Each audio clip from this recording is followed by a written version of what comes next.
Chapter 2. Acute inflammation. 1 is definition, 2 is causes, 3 is components, 4 is players, 5 is events, vascular and cellular, 6 is outcome, and the last one is patterns. Chapter 3 will be chronic inflammation. 1 is definition, 2 is causes, 3 is patterns and systemic effects, and the last one is players.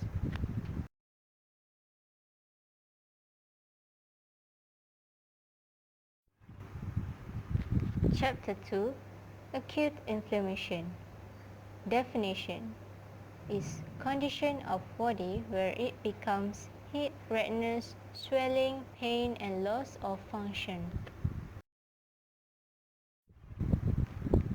Chapter 2.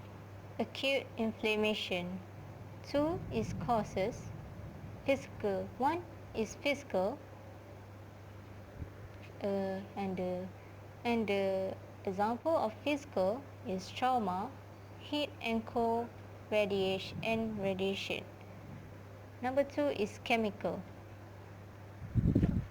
And the example is any simple chemical, poisons and acids. And the last one is infection. And the example is bacteria, virus and insecting. Chapter 2 will be acute inflammation and the components of inflammation.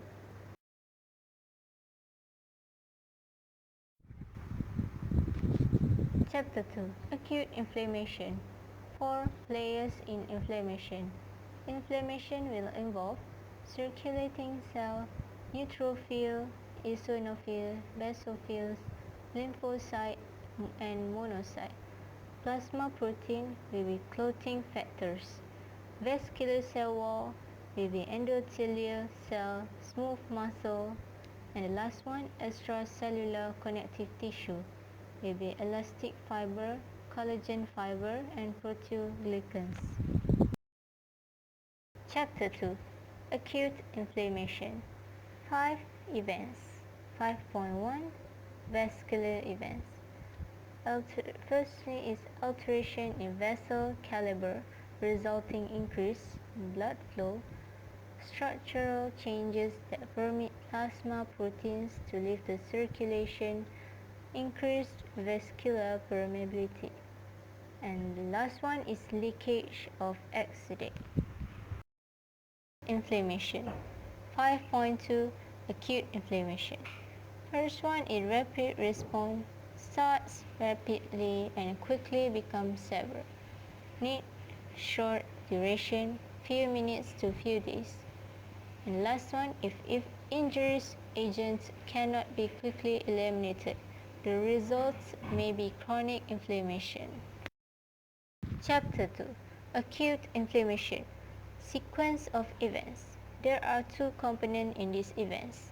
First one is vascular events and second one is cellular event.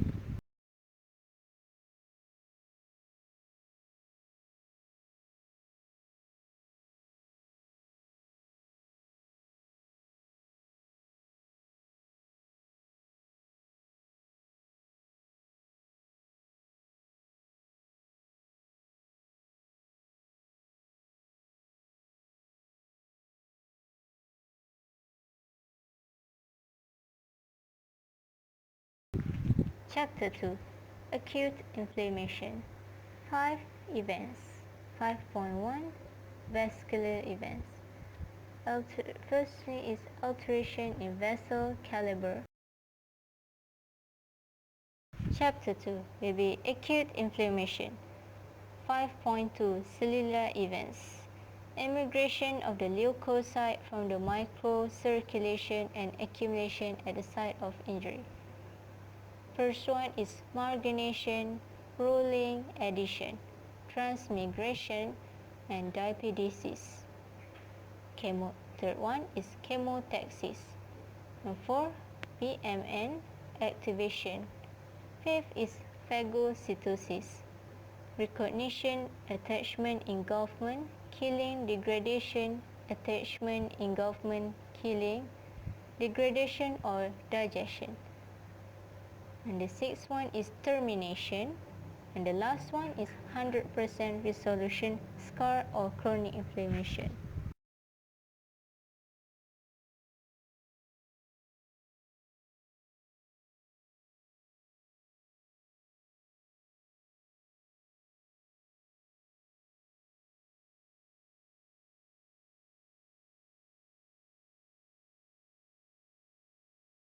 Chapter 2. Acute inflammation. 6 is outcomes of acute inflammation. A. Resolution, restoration to normal, limited injury. First Roman is chemical substance neutralization. Second Roman is normalization of vascular permeability. And the third Roman is apoptosis of inflammation cells. B is healing by scar. First Roman is tissue destruction, tissues unable to regenerate. Second one, excessive fibrin depositions organized into fibrous tissue. Abscess formation occurs with some bacterial or fungal infection. And last one, progression to chronic inflammations. Chapter 2. Acute inflammation. Example, morphologic patterns of inflammation. First Roman, fibrinous inflammation. What is fibrinous inflammation? Fibrinous inflammation consists of neutrophil admixed with fibrin. Example is fibrinous pericarditis. The fibrin in this fluid can form a fibrinous exudate on the surface. Bread and butter appearance. Here, the pericardial cavity has been opened to reveal a fibrinous pericarditis with strands of stringy pale fibrin between visceral and parietal pericardium. Chapter 2. Acute inflammation, serous inflammation. Serous inflammation, an effusion of thin fluid under acute inflammatory condition from the surface, often mesothelial, is called serous inflammation. Example is blisters of skin and bullous pemphigoid. Chapter 2. Acute inflammation is purulent, fibrinopurulent.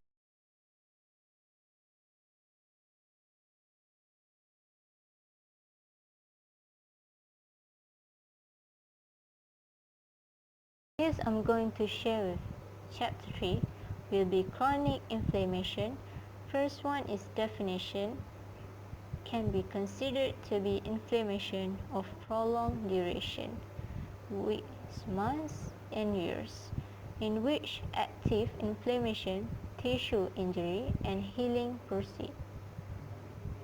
Long-term inflammation which lasts for several months or years. Chapter 3 is chronic inflammation. Causes of chronic inflammation: persisting infection, repeated acute inflammation, autoimmune reaction. Chapter 3 Chronic inflammation. Third one is patterns and systemic effect. Example of chronic inflammation is angiogenesis, mononuclear cell infiltrate, and fibrosis scar. Chapter 3 Chronic inflammation. 4 players who play the role the players.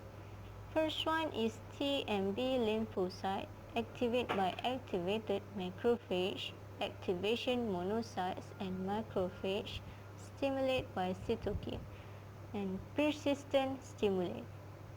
The second one is plasma cell, may be terminally differentiated B cells.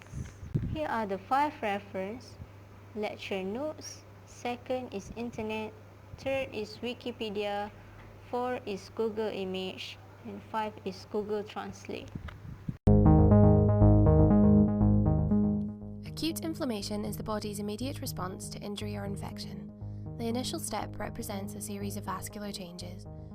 Vasodilation, mediated by histamine and nitric oxide, starts in the arterioles and moves into the capillary beds close to the site of injury. This is responsible for the heat and redness seen in inflammation. Vasodilation causes the flow of blood to slow down and allows large white blood cells, or leukocytes, to move towards the walls of the vessel in a process called margination.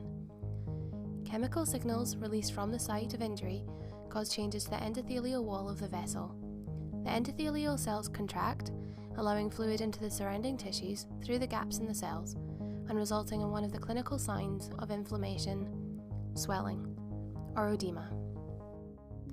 The endothelial cells are also stimulated to start expressing selectin and ICAM proteins on their surface. Selectins bind to glycoproteins on the surface of cells, and ICAM proteins bind to integrin, a protein expressed on the surface of leukocytes. These allow the leukocytes to bind to the walls of the vessel. This binding is weak, and the connections between the leukocytes and vessel walls frequently break and reform. This results in leukocytes slowly rolling along the vessel walls. Chemokines will bind with the leukocyte to activate it, which induces a change in the structure of integrin. This change makes it bind ICAM tightly. The leukocyte stops rolling once it's tightly bound and flattens against the vessel wall.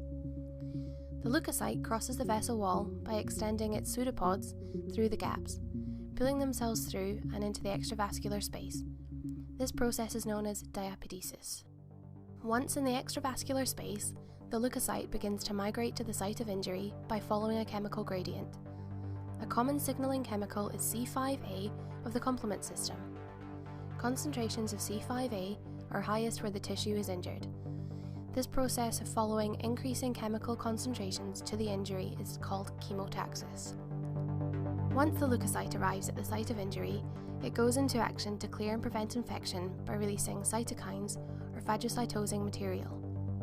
Neutrophils, the main leukocyte present in acute inflammation, primarily acts through phagocytosis. These vascular and cellular changes combine to result in the clinical signs of inflammation.